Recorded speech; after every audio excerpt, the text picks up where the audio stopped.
Olá, meus amigos. Espero que vocês estejam bem. Eu sou o Vini e vamos começar mais uma faixa do nosso podcast da Rock Vibrations. Mas hoje é um conceito diferente. Não se trata de uma faixa drops, como frequentemente eu faço por aqui, e nem um episódio completo sobre algum determinado assunto ou tema. Desta vez, vamos começar um novo quadro, uma nova faixa.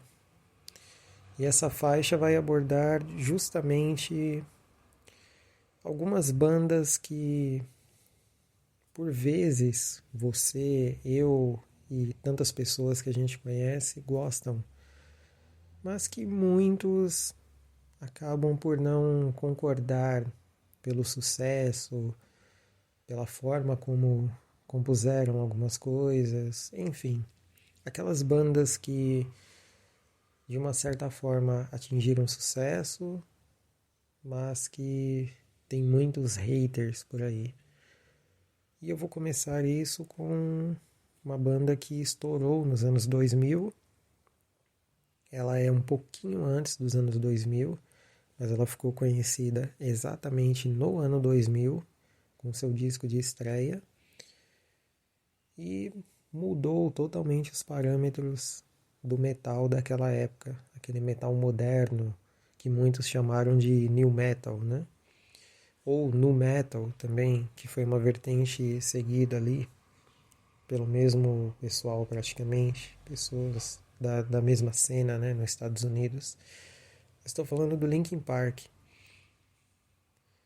Linkin Park é uma banda que foi formada em 1996, né, na Califórnia, e houveram apenas duas mudanças no decorrer da carreira deles. Um foi um vocalista que acabou saindo, mas muito cedo, assim, para depois a entrada do Chester, né? E também um baixista que acabou não durando na banda durante o primeiro disco. Aí já um pouco mais avançado, né? Já no ano 2000 mesmo. É uma banda que divide muitas opiniões, né? Muitas pessoas acabaram por virar fã naquela época, mas passado um tempo acabaram não curtindo mais o som. Acharam que a banda mudou demais, ou que simplesmente o primeiro disco da banda é o, digamos assim, o prato principal, né? E através dessa série eu vou tentar trazer um pouco do que essas bandas fizeram com o tempo, né? O que elas conseguiram produzir com isso, o que elas gravaram, enfim, quais foram as ideias, né? E já que estamos falando do Linkin Park, eu vou começar pelo primeiro disco, obviamente, o Hybrid Theory, que é um disco que simplesmente tem mais de 30 milhões de cópias vendidas. É um dos discos mais vendidos do século XXI. Ele foi inclusive considerado com certificação de diamante só nos Estados Unidos, que foram mais de 12 milhões de cópias. Ele é o álbum mais vendido desde o Appetite for Destruction do Guns N' Roses de 87. Então é uma marca extremamente relevante, né? Ele está naquela listagem do Rock and Roll Hall of Fame, dos 200 álbuns definitivos do rock. Ele, enfim, é um disco que chamou muita atenção à época, principalmente pela mudança de rumo do metal, né? Por ser um disco que acabou moldando uma cena. Tudo bem que Limp Bizkit, 311, Godsmack, Deftones, uma grande influência para eles também, já estavam fazendo uma coisa diferente. O 311, inclusive, foi uma das primeiras bandas que acabou inserindo um DJ junto com um rapper na banda, enquanto um outro vocal fazia uma linha mais melódica. Esse conceito todo do Linkin Park, né? Mas o Linkin Park acabou evoluindo um pouco mais esse conceito, né? Então, eles acabaram lançando esse disco, praticamente feito em casa, com o computador do Mike Shinoda, com coisas que ele, partes, né, storyboards que ele mesmo criava. Obviamente, o disco teve todo um aparato da Warner, teve um lançamento apoteótico. A banda foi muito apoiada por vários músicos famosos, por exemplo, Ozzy Osbourne, na época que o Ozfest era extremamente relevante para bandas que estavam começando, ele deu uma puta força para eles. E é um disco que mudou parâmetros, né? Você pega, por exemplo, o tracklist desse disco, ele praticamente é formado por singles, né? Vários e vários singles. Muitos dizem que um bom disco acaba tendo muitos singles, né? Ou pelo menos um single que o mundo inteiro conheça. E claro, a banda não iria ser diferente, né? Com tantas músicas famosas, como por exemplo Pepper Killed, One Step Closer, Points of Authority, Crawling, Runaway, By Myself, In the End, A Place for My Head, Pushing Me Away. São só algumas que acabaram ficando extremamente conhecidas do álbum. Principalmente In the End, né? Que é uma faixa que tem um dos clipes mais vistos da banda no YouTube até hoje, né? E o que eles representaram com esse disco para muitos? Foi um disco que trouxe uma sonoridade diferente de guitarras, trouxe uma forma diferente de mesclar vocalistas, trouxe um jeito diferente de soar pesado e ao mesmo tempo para uma nova era, um momento diferente por conta justamente de ter um DJ na banda, o Mr. Han, né? E através disso eles conseguiram moldar alguns parâmetros que foram copiados. Então, de certa forma, isso incomodou muita gente que curtia aquele metal raiz, aquele metal que a gente sabe que é feito basicamente de riffs, um baixo extremamente pesado, uma bateria socando ao máximo e vocais cada vez mais sujos. Você pegar uma banda que é totalmente a versão disso, caras bem vestidos, caras que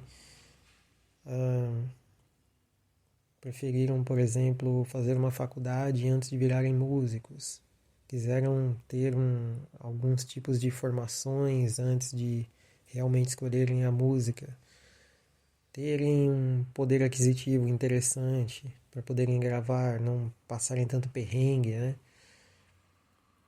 Era uma geração diferente, eram conceitos diferentes. Muito disso acabou pegando para um lado ruim da imagem da banda.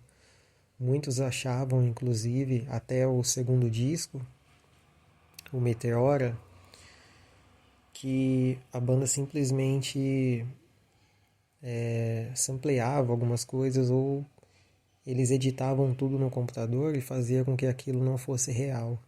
Muitos acreditavam que a bateria da banda não era real, o peso da banda acreditavam que era totalmente editado em algum programa como um Pro Tools que a gente conhece hoje em dia. Mas a banda acabou evoluindo, né? Acabaram indo justamente para o Meteora, que eu citei. Novamente, músicas muito boas acabaram sendo feitas.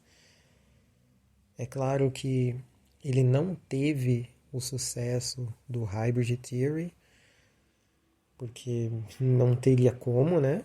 A banda manter um sucesso tão grande assim por vários e vários discos. Isso não teria cabimento, né?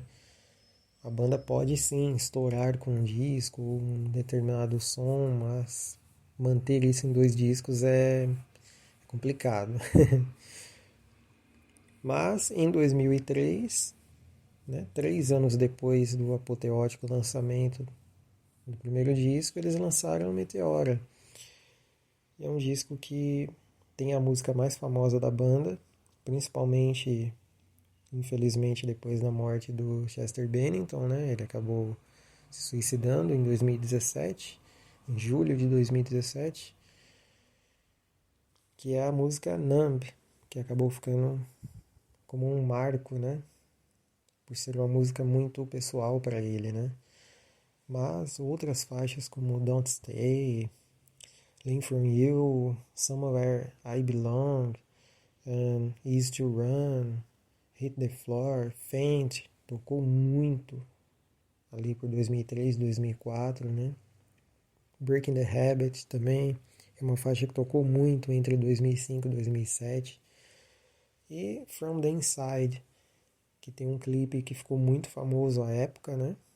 Um clipe até tecnológico para sua época e que mostrava uma banda que buscava cada vez mais a tecnologia, buscava cada vez mais expandir o som através do seu DJ, através das ideias do Mike, principalmente, e das letras do Chester, que havia passado por muitas coisas, como a gente sabe hoje, né? E criou uma grande influência na vida, né?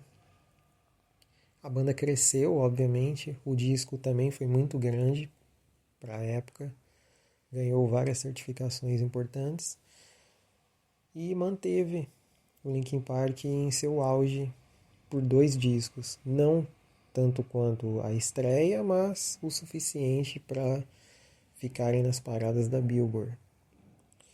Bom, galera, essa é a primeira parte sobre o Linkin Park, sobre a relevância da banda, né? E o porquê que vocês devem reconhecer isso. E logo vem a segunda parte, onde eu falo dos outros discos da banda até o momento atual, que a banda se encontra num hiato após o falecimento do Chester, né? Espero que vocês gostem e deem uma chance também ao Linkin Park nesses 2 primeiros discos, são os mais importantes da banda. Por mais que muitos falem que é uma banda, entre aspas, vendida ou que funciona tudo através dos computadores, tudo digitalizado, digamos assim, tem músicas ótimas como essas que eu citei e ainda fazem história por serem a banda que desde os anos 2000 mais vendeu discos. Ou seja, nós estamos em 2020, são 20 anos de liderança de discos. Bom, até a segunda parte e lá falaremos sobre os próximos discos e a mudança radical da banda.